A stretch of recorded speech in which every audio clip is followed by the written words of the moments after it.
अगर कोई व्यक्ति अपने घर में बबूल का बीज लगा दे, उसमें गंगा जल ले जा कर के डाल दे और उसके नाम से पूजा करवाए, हवन करवाए, यज्ञ करवाए और चाहे जितना भी जप तप कर ले और कहे कि हे भगवान इस बबूल के पेड़ में आम का फल आ जाए, तो चाहे जितना भी आप पूजा पाठ करवा लें, गंगा जल डाल लें, कुछ भी कर लें, उस बबूल के पेड़ में आम के फल नहीं आएंगे। क्यों नहीं आएंगे? क्योंकि उनका ऐसा गुण ही नहीं है कि बबूल के पेड़ में आम के फल आ सके।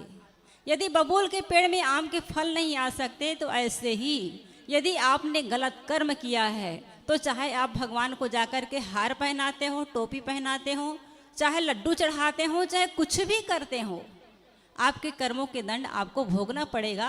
आपने जो गलत किया है, अशुभ कर्म किया है, वो शुभ कर्मों में परिवर्तित नहीं होगा। खास बात हमें ये समझना है कि जीवन में हम जो कुछ भी करते हैं वही लौट करके आता है। हमारे सामने एक विशाल भूखंड होता है, जैसे जहाँ पर आप बैठे हैं वो एक खुला ज़मीन है। यदि यहाँ पर प्लास्टर ना किया जाए और इसको ढक कर के ना रखा जाए तो एक सामान्य ज़मीन में भी आप देखते हैं जिस पर हम चलते फिरते हैं तो गर्मी का मौसम होता है, वहाँ कुछ हरियाली नहीं होती और ना ही कोई कहे कि इस पर खोल करके देखिए कि पृथ्वी में कितने बीज दबे पड़े हैं, तो पता नहीं चलेगा। पृथ्वी में अनंत बीज दबे पड़े हैं लेकिन वो पता नहीं चलता कि यहाँ कितने बीज दबे पड़े हैं। लेकिन जैसे ही बारिश का मौसम आता है और पूरा भूमंडल हरी भरी घास वनस्पतियों से आच्छादित हो जाता है, विचार कीजिएगा आखिर वो बीज, वो पौधा कहाँ से आया? था तो धरती में, है ना। वो सामान्य आंखों से दिखाई नहीं दे रहा था लेकिन था तो धरती में, इसलिए अनुकूल वातावरण पाया और वो उग आया। ठीक ऐसे ही हमारा जो शरीर खड़ा हुआ है, कई जन्मों के संस्कार इनके पीछे हैं और उन्हीं संस्कारों के अधीन होकर के हमको ये शरीर मिला, उसी प्रकार से रंग रूप मिला। कोई रोगी है, कोई निरोगी है, कोई कुरूप है, कोई सुरूप है, कोई निर्धन है तो कोई धनी है। तो इस प्रकार से हम सबको ये जानना चाहिए कि जो कुछ भी हमारे जीवन में आज है वो हमारे अपने ही कर्मों के फल हैं। तो कोई ये मत सोचिएगा कि हम पूजा पाठ कर लेंगे और हमारा कष्ट दूर हो जाएगा, हमारा पाप धुल जाएगा। इसलिए भगवान की भक्ति करना कोई बुरी बात नहीं है, आप भक्ति करिए, वो एक सीढ़ी है, इससे आपका मन भी संतुलन में रहता है, आपके मन में कोमल भावना आती है। लेकिन साथ ही साथ ध्यान रखें, हम सिर्फ पूजा करके हम अपने पाप कर्मों को काट नहीं सकते, उसके लिए अच्छे कर्मों की आवश्यकता है। जैसे संत जन उदाहरण देते हैं कि यदि आपको गेहूं का फसल लेना है तो गेहूं का बीज डालना पड़ेगा और चने का फसल लेना है तो चने का बीज डालना पड़ेगा। ये नहीं कि आप गेहूं बो दिए और आपको चना मिलने लगा। ऐसे ही हम अपने कर्मों को समझें और एक बात खास तरह से समझ लें कि हमारा जो जीवन है वो आज ही नहीं है, इसके पीछे अनंत जन्म है। कहते हैं कि एक बार धृतराष्ट्र जी है, भगवान कृष्ण से प्रश्न करते हैं कि भगवान, मैंने अपने पिछले 100 जन्मों को देखा है और उस पिछले जन्मों में मैंने कोई पाप नहीं किया, कोई गलत कर्म नहीं किया, लेकिन किस कारण से इस जन्म में मैं अंधा हुआ और किस कारण से मेरे 100 पुत्र मारे गए। तो उस समय भगवान श्री कृष्ण जी कहते हैं कि बात केवल 100 जन्मों की नहीं है, 100 जन्म के पहले भी तुम्हारा जीवन था और उस जन्म में भी तुम शाकाहारी से, उस जन्म में भी तुम शाकाहारी थे, सरल थे, प्रजापालक थे, बहुत सारे गुण तुम में थे, लेकिन एक गलतियां तुम्हारे अंदर थी, एक अवगुण तुम्हारे में था और वो था स्वाद। स्वाद लोलुपी थे, स्वाद के चक्कर में आकर के तुम कुछ भी खा जाते थे। तो उन्होंने कहा कि आपके रसोइये ने आपकी कमी को जान लिया कि हमारा राजा है वो तो स्वाद लोलुपी है और स्वाद के चक्कर में पड़ करके जब कोई चीज़ अच्छा लगता तो आप अपने रसोइये को उपहार देते थे। तो उपहार के चक्कर में एक दिन आपके रसोइये ने क्या किया, एक हंस के बच्चे को मार करके लाया और उसका मांस बना करके आपको खिलाया। आप आँख वाले थे, देख रहे थे कि ये कोई मांस है, लेकिन आपने उनको चखा तो आपको अच्छा लगा और अच्छा लगा, इसके कारण से आप उनको खा गए और रसोइयों को उपहार भी दे दिए और इससे उनको बल मिला। फिर उपहार पाने के चक्कर में उन्होंने फिर हंस के बच्चे को मार करके लाया और इस प्रकार से उन्होंने 100 हंस के बच्चे को मार मार करके खिलाया। तो उन्होंने ये कहा कि उस समय आप आँख वाले थे, लेकिन आँख वाला होते हुए भी अंधे बने रहे, इसीलिए इस जन्म में तुम अंधे हुए और 100 हंस के बच्चों को मार मार करके खाए थे, इसीलिए तुम्हारे 100 पुत्र इस जन्म में मारे गए। कहने का मतलब है कि हम जो कुछ भी करते हैं वो लौट करके हमारे जीवन में आता है। यदि अगर किसी माँ का संतान उनके गर्भ से ही चला जाए या पैदा होते ही चला जाए या 2-4 साल के बाद चला जाए, माँ को कितनी तकलीफ होती होगी वो माँ जान सकती है। माँ की पीड़ा को कोई और दूसरा नहीं जान सकता, दूसरा केवल थोड़ा अनुभव कर सकता है, लेकिन असली पीड़ा को महसूस माँ करती है। लेकिन वो किस लिए करती है? अपने संतान के लिए।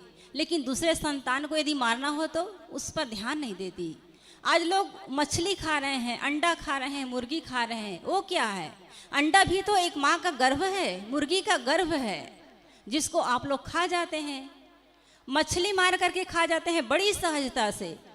आपके पैर में एक छोटा सा कांटा क्या चुभता है, रातों की नींद और दिन का चैन हराम हो जाता है। लेकिन किसी जीव को मारने के पहले ये नहीं सोच पाते कि हम क्या कर पा रहे हैं। तो हमको ये सोचना चाहिए कि आज हम किसी को मारेंगे तो हमें भी मारने वाला पैदा हो जाएगा। हम यदि किसी को कष्ट देंगे तो हमको भी कष्ट देने वाला पैदा हो जाएगा। कहते भी हैं कि दुख दिन ही दुख होता है और सुख दिन ही सुख होता। यदि हम किसी को सुख देते हैं तो सुख लौट करके आता है, और दुख देते हैं तो दुख लौट करके आता है, और उसी प्रकार से आता है। कहते हैं जैसे ध्वनि की प्रतिध्वनि सुनाई देती है, जैसे बिंब का प्रतिबिंब बनता है, जैसे बल का प्रतिबल होता है, ठीक वैसे ही हमारे कर्मों का परिपाक होकर के हमारे जीवन में आता है। इसलिए ध्यान रहे कि हमारे द्वारा किसी प्रकार का गलत कर्म ना हो। और गलत कर्म कहाँ से होता है? तन, मन और वचन, ये 3 माध्यम हैं। तन से हम किसी को कष्ट देते हैं, जैसे जीवों की हत्या कर देते हैं। मन से किसी के लिए हम गलत सोचते हैं, और वाणी से कटु कहते हैं, किसी की निंदा करते हैं, बिना कारण के उसे बदनाम करते हैं। तो ये सब तन, मन और एक वचन, एक माध्यम है।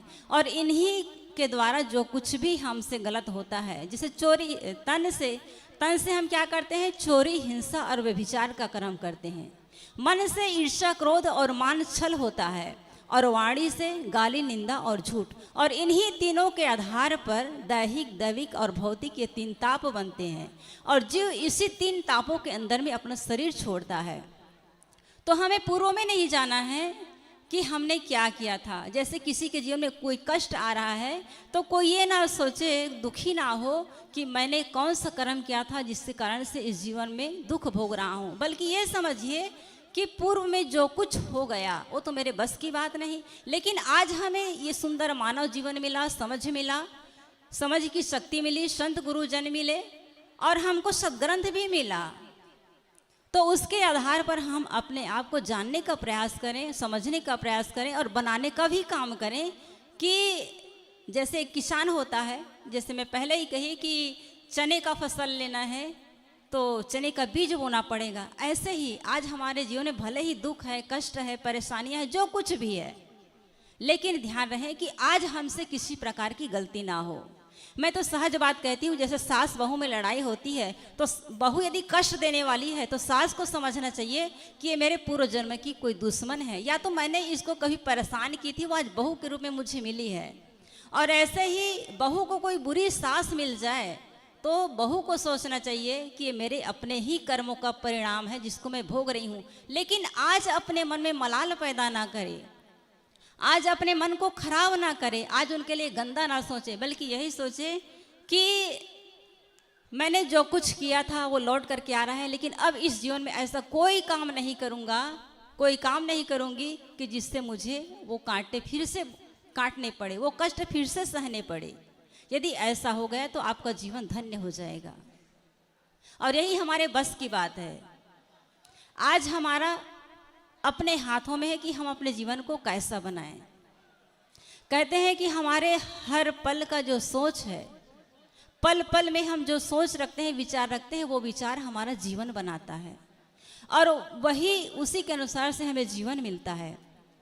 संतों ने भी कहा है, पहले बनती है तकदीरें, फिर बनते हैं शरीर, यही तो प्रभु की कारीगरी है। तू क्यों होत अरे, तू क्यों होत अधीर, अरे कोई कारण होगा। एक डाली में फूल खिले हैं, एक डाली में कांटे, अरे कोई कारण होगा। तो हमारे जीवन में यदि सुख और दुख है, फूल और कांटे हैं, मान और अपमान है, तो ये सब हमारे अपने कर्म है। लेकिन कोई कितना आज गरीब है, कोई दुखी है, कोई रोगी है, परेशान है, उस पर ना जाएं। ये समझ लीजिए कि हमने कभी बोया था, वो आज काट रहे, लेकिन आज ऐसा कोई बीज नहीं बोएंगे कि आने वाले कल में भी हमें वो दुख, वो परेशानियां काटना पड़े। इसलिए आज हम अपने मन को सुंदर बनाएं, जीवन को सुंदर बनाएं, अपने वाणी को सुंदर बनाएं, कभी किसी के लिए गलत ना सोचें और ना ही कटु कहें। तो सदगुरु कबीर साहब की वाणी को याद रखेंगे, कबीर कमाई आपकी निष्फल कभी न जाए, बोया पेड़ बबूल का आम कहाँ से खाए। यदि हम बबूल के पेड़ लगाएंगे तो बबूल के कांटे आएंगे। ऐसे ही गलत कर्म करेंगे तो कष्ट हमारे जीवन में आएंगे, फिर हम भले जीवन भर धोखे में जीते रहें। क्योंकि ऐसे ऐसे गुरु महाराज हैं, ऐसे ऐसे मत पंथ और संप्रदाय हैं जो कहते हैं कि सिर्फ नाम का जाप कर लो तुम्हारा पाप कट जाएगा। कोई कहता है कि तुम तीर्थों में जाकर के स्नान कर लो तुम्हारा पाप कट जाएगा, और कोई कहते हैं कि इस प्रकार से तुम जाप कर लो तो तुम्हारा पाप कट जाएगा। लेकिन उनसे पाप कटने वाला नहीं है। हम अपने कर्मों को सुधारें, तब जाकर के हमारा जो असली पाप है वो कटेगा। तो सदगुरु कबीर की साखी के आधार पर मैंने थोड़ा अपना वक्तव्य दी। हमारे बीच और अनेक संत गुरुजन पधारे हुए हैं। मैं इन्हीं शब्दों के साथ अपने वाणी को विराम देती हूँ। बोलिए सदगुरुदेव की जय।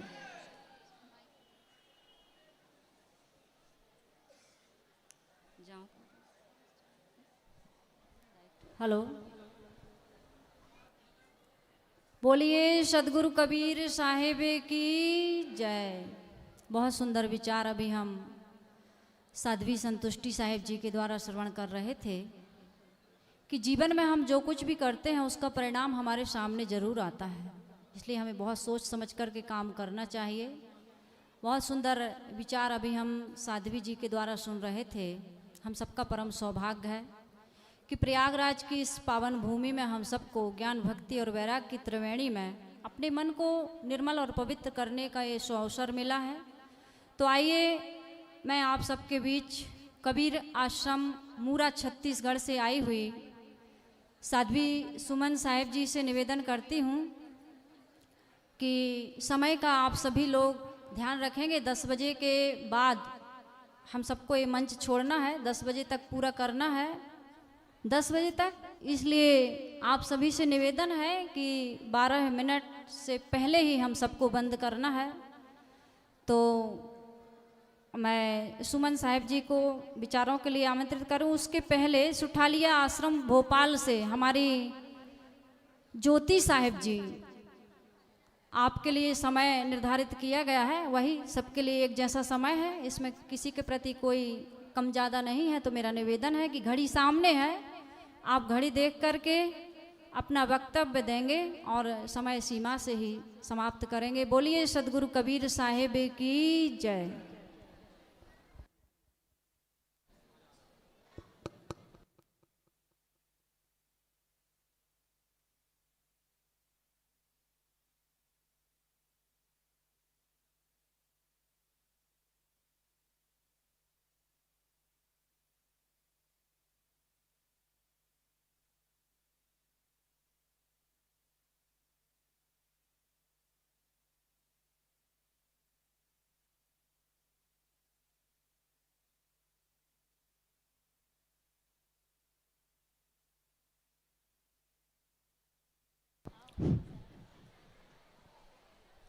प्रेम से बोलिए सदगुरु कबीर साहिब की।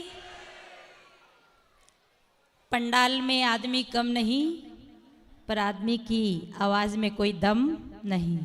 बोलिए सदगुरुदेव की, श्री विलास साहिब की, संत समाज की, भक्त समाज की।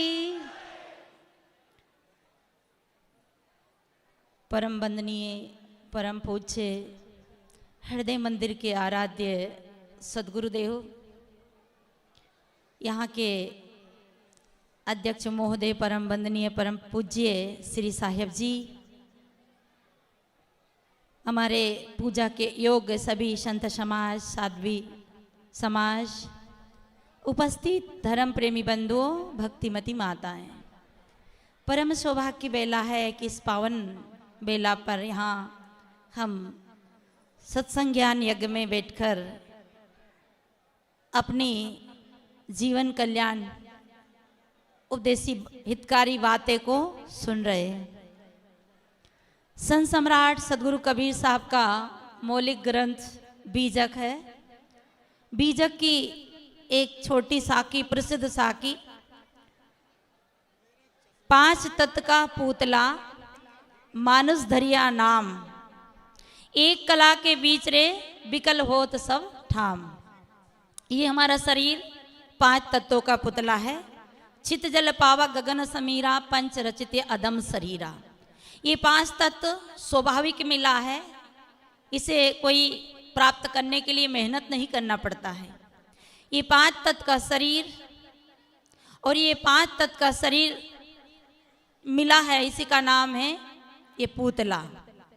और मानस धरिया नाम, ये जितनी भी वस्तु है इस सभी का आविष्कार करने वाला, निर्माण करने वाला, जड़ तत्वों को लेकर ये चेतन, जड़ चेतन की ये सृष्टि आपके सामने, ये जितने भी यंत्र लगे हैं, मशीनें लगे हैं, ये सब इस मनुष्य ने ही है जो नाम रखा है। मनुष्य के शरीर का नाम भी मनुष्य अनेक प्रकार के नाम रखता है, वस्तुओं का नाम रखता है। तो ये 5 तत्व का पुतला मानुष धरिया नाम, एक बहुत महत्वपूर्ण बात है। एक कला के बीच रे विकल हो सब ठाम। वो एक कला है चेतन कला, ज्ञान कला, विवेक कला। ये 5 तत्व के शरीर में देखिए, जिस गेट से आप आ रहे हैं, एक रास्ता निकलने का है और एक रास्ता प्रवेश करने का। यहाँ तो एक में ही निकल रहे, प्रवेश हो रहा है। तो हमारे जीवन में 5 ऐसे अवगुण हैं जिसे हमें इस ज्ञान की कला के माध्यम से उसे बाहर निकालना है, और 5 ऐसे सद्गुण हैं जिसे अंदर लाना है। तो 5 अवगुण क्या है? काम, क्रोध, लोभ, अहंकार और काम, क्रोध, लोभ, मोह, अहंकार और ईर्षा। ये 5 शत्रु है। रास्ता एक ही है, आने का भी और जाने का भी। तो जैसे हम आ भी सकते हैं तो जा भी सकते हैं, इसी प्रकार हमारे अंदर सबसे बड़ा शत्रु है हमारा क्रोध। क्रोध ही सबका काल है। आज तक जितना लोग अग्नि से जलकर नहीं मरे होंगे, उतना आग से जलकर नहीं मरे होंगे, उतना क्रोध में जल जल करके मर जाते हैं, आज आत्महत्या करते हैं। इसलिए क्रोध की जगह, हिंसा की जगह हमें क्या लाना है? दया लाना है, करुणा लाना है, रास्ता चेंज करना है, रास्ता बदलना है और कुछ करना नहीं है। इसलिए क्रोध की जगह में दया करना है। क्रोध सबन का काल है, क्रोध ही जंजाल है, शिव दुर्वासा क्रोध बस बहुत भय बेहाल है। ये हमारी माताएं भी बहुत क्रोध करती है, हर व्यक्ति को क्रोध आता है।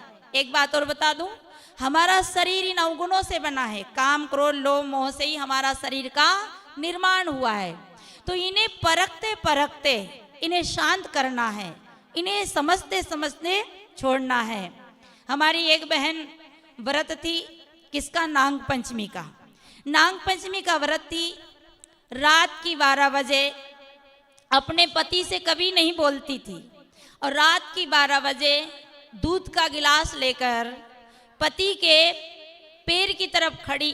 पति की आंख खुली, बोले क्या है?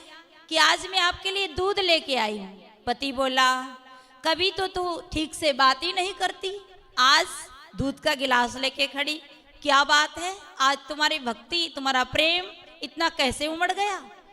तो वो क्या बोली? आज नाग पंचमी का दिन है, था त्योहार था, व्रत था, और नाग देवता को लोग दूध चढ़ाने जाते, पत्थर की, तांबा की, पीतल की मूर्ति को। मैंने विचार किया कि इतनी दूर में नहीं जा पाई, समय भी नहीं मिला, सबसे बड़ा काला नाक तो मेरे घर में ही है, क्यों ना ये एक गिलास दूध इसी घर के काले नाक को पिला दूं। तो देखिए, जो पत्नी अपने पति को काला नाक कह सकती है, वो कैसी व्रत और कैसी पूजा। याद रखना, ये क्रोध जैसे माचिस की तिल्ली जो है दूसरे को जलाने से पहले, ये सब आप याद कर लेना।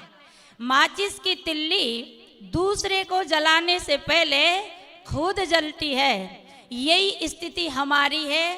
पहले क्रोध हमें स्वयं अपन को जलाता है, पहले हम प्रतिक्रिया भीतर करते हैं, तब हम उसी क्रोध से दूसरे को जलाते हैं। इसलिए क्रोध की जगह करुणा और दया का रास्ता चुनना है। ये काम क्रोध का रास्ता तो बना हुआ है, ये तो बाईपास रोड बना हुआ है, 4 लाइन 6 लाइन निकली है, परंतु सद्गुण की लाइन सकड़ी है, उबड़ खाबड़ रास्ता है। आप आए ना गाड़ियों में ट्रेनों में धक्के खाते, ये रास्ता बनाना पड़ता है।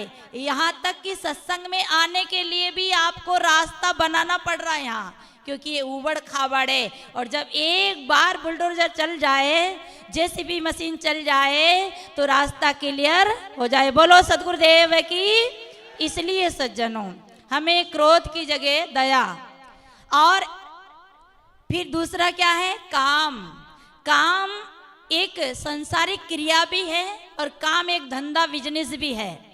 तो काम एक संसार की एक दो संतान के लिए आवश्यकता भी है, परंतु काम की जगह हम किसको लाएंगे, भक्ति को, और भक्ति में पूरा जीवन निछावर कर दे ताकि विकार से हम रहित हो जाए। तो काम की जगह भक्ति। अब भक्ति किसकी करेंगे, एक जड़ भक्ति और एक चेतन भक्ति। याद रखना, जितनी भी भक्ति है वो चेतन के लिए है। चेतन ना हो तो ना मंदिर की जरूरत, ना मूर्ति की जरूरत, ना कोई धर्म कर्म की जरूरत। जितनी भी सेवा हो रही है, आपको जड़ की भी भक्ति करना है। जड़ आपका घर है, जड़ आपके कपड़े हैं, जड़ आपकी फसल है, जड़ आपका मकान है, पर चेतन निवास करते हैं, आत्म राम निवास करते हैं, घर के देवी देवता निवास करते हैं। इसलिए आपको जड़ की भी भक्ति करना है। या नहीं कि लड्डू चढ़ाना है, हाँ लड्डू भी चढ़ाना है। जिंदा मात पिता घर में है तो तीर्थ करने क्यों जाऊं, और घर में शक्कर मिलती है तो बाहर का गुड़ क्यों खाऊं। इसलिए जड़ की भक्ति चेतन के लिए करना, माने जड़ की जो देखभाल, सेवा, चाकरी। और सच में सदगुरु कबीर ने कहा, जहाँ जहाँ डोलूं सो परिक्रमा और जो करूं सो पूजा। जो आप डोल डोल के काम करते हो, दौड़ दौड़ के काम करते हो, ये आपकी परिक्रमा है। और अपने घर के बूढ़े बुजुर्गों को, बाल गोपालों को खिलाकर खाना भगवान का भोग है। इसलिए हमें भक्ति करना चाहिए। तो काम, क्रोध और लोभ, लोभ की जगह त्याग, दान करना चाहिए। जितना बन सके उतना दान देना चाहिए। हमारे धन को आला वाला ले जाता है, भाला वाला ले जाता है, माला वाला ले जाता है। इस सब से बचाकर दान देना चाहिए। दे दे जब तक तेरी दे मिलेगी, खाक में कौन कहेगा दे। इसलिए देना चाहिए। तो लोभ नहीं करना चाहिए। मोह की जगह प्रेम करना चाहिए और अहंकार की जगह विनम्रता धारण करना चाहिए। एक पत्नी बड़ी अभिमानी थी और वो पति की हर बात में तर्क करती थी। पति बोला, देख देवी, तेरा स्वभाव बड़ा अभिमानी है। आदमी को अगर डायरेक्ट अभिमानी कह दे तो रूठ जाता है। इसलिए सत्य भी बोलना पड़ता है, तो समझ के बोलना पड़ता है। तो बोली, पति बोला तेरा स्वभाव थोड़ा अहंकारी है, इसे नरम बना ले। तो पत्नी क्या कही, वाह क्या बात करते हो, मेरा स्वभाव अहंकारी है? अरे मेरा जैसा तो कोई स्वभाव ही नहीं। यही बात दुर्योधन को भगवान कृष्ण ने समझाया था और रावण को विभीषण ने समझाया था, पर समझाए समझे नहीं, समझाए समझे नहीं, पर हाथ आप बिकाए, मैं खेचतू आपको, चला सो जमपुरी जाए। ये हमारे अवगुण हमें जमपुरी ले जाते हैं। हमारे गुरुजन, ज्ञानीजन बुद्धिमान जीव हमें समझाते हैं, पर हमारा ये अभिमान, ये विकार हमें समझने नहीं देते। जैसे सर्प के केंचली चढ़ जाती है, झिल्ली चढ़ जाती है, उसे रास्ता नहीं दिखता है, इसी प्रकार आदमी को अवगुणों के कारण अपना रास्ता कल्याण का नहीं दिखता है। पत्नी को बहुत समझाया पति ने, पर नहीं मानी। एक दिन क्या हुआ, पति बाजार गया, बस ये कहानी के बाद वाणी विराम दूंगी। तो पति बाजार गया और थोड़ा सा बेसन, थोड़ी सी मिर्ची, धनिया लाया। पत्नी से बोला, देवी है ना, मेरा मन आज पकोड़ी खाने को कह रहा है, पर तुझे पकोड़ी बनाते नहीं आता। पत्नी बोली, क्या बात करते हो, पकोड़ी बनाते नहीं आता? अभी बना के बताती हूँ। गुस्से में पानी डाला, क्योंकि क्रोध, अहंकार, ये अवगुण की जब आंख में, जैसे सूर्य का प्रकाश क्यों नहीं दिखता, बदल आ जाते हैं तो सूर्य का प्रकाश नहीं दिखता, इसी प्रकार अज्ञान अवगुणों के कारण ये ज्ञान की रोशनी ढक जाती है। अब तो पत्नी ने झट से पानी डाला तो बेसन हो गया गीला। पति बोला, देख मैंने कहा था ना कि तुझे पकौड़ी बनाते नहीं आएगी। तो क्या बोली, कोई बात नहीं, पकौड़ी नहीं बनाते आएगी, ये आटा गीला हो गया तो गीला का बना दूंगी चीला। पति बोला, तुझे चीला भी बनाते नहीं आएगा। पत्नी बोली, क्या बात करते हो, अभी बनाती हूँ चीला। तो चीला थोड़ा और गीला होता है, तो थोड़ा और गुस्से में पानी डाला तो चीला, वो जो पकौड़ी का तो गीला हो ही गया था, पर चीला का भी गीला हो गया। वो बोला, देख मैंने बोला था ना कि तेरे से पकौड़ी भी नहीं बनेगी तो चीला भी नहीं बनेगा। पत्नी बोली, क्या बात करते हो, चीला नहीं बनेगा तो क्या बना दूंगी, पता है ना, कड़ी। पति बोला, कड़ी भी बनाते नहीं आएगा। तो पत्नी बोली, कड़ी नहीं बनाते आएगी तो उठा के फेंक दूंगा।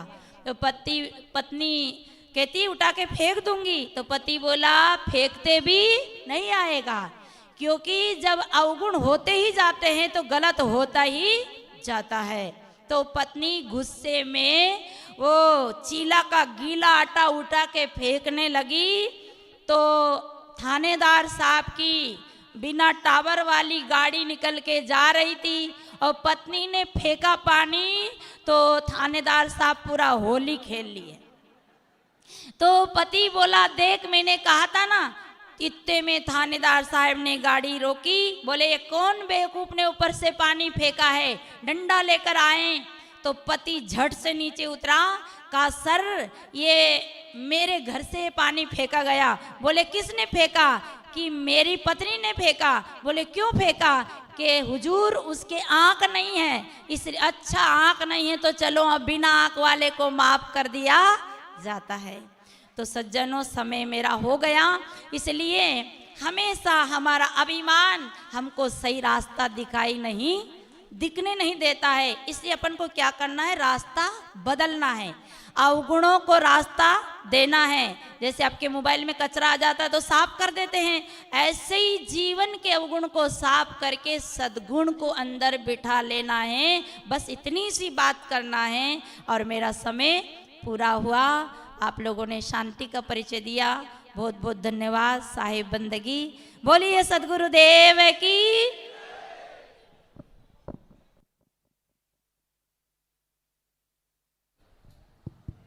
बोलिए सद्गुरुदेव की। बहुत सुस्त हैं लोग, लगता है जलपान करके नहीं आए, ऐसे ही आ गए सुनने के लिए। आप लोग सभी लोग हाथ उठाकर जोर से जयकारा लगाएंगे। बोलिए सद्गुरु कबीर साहेब की।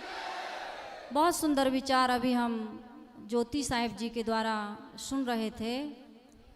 हमारी परम श्रद्धेय श्री साहेब जी बहुत सुंदर विचार दे रही थी कि हम सबको विकारों की बलि देना चाहिए। बहुत प्रकार की बलि आज भी दी जाती है देवी देवताओं के सामने, लेकिन सदगुरु कबीर साहिब जी कहते हैं मनुष्य से बड़ा कोई देवता नहीं है, और यदि उसको खुश करने के लिए हम अपने विकारों की बलि देते हैं तो समाज में स्वर्ग की स्थापना होती